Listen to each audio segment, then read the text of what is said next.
Selam dostlar. Sabah erkenden atıştırıp Antep'e doğru yola çıkıyoruz. Siz de bizimle geliyorsunuz. Kardeşimin düğünü için abiye bakacağız ama öncesinde bir şeyler yiyelim dedik. Sanki elbise denemeyecek gibi burada tıkınıyorum. Neyse o kadar da elbise denemek için güç lazım deyip kendimizi rahatlatalım. Abiyeciye geldik. Birkaç model denedim. Sonunda karar verdim ve terziye bıraktık.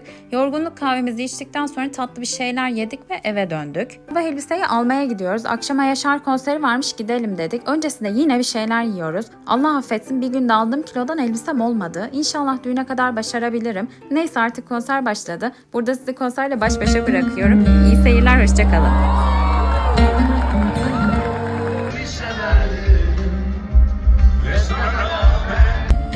Tek tük tekin tek.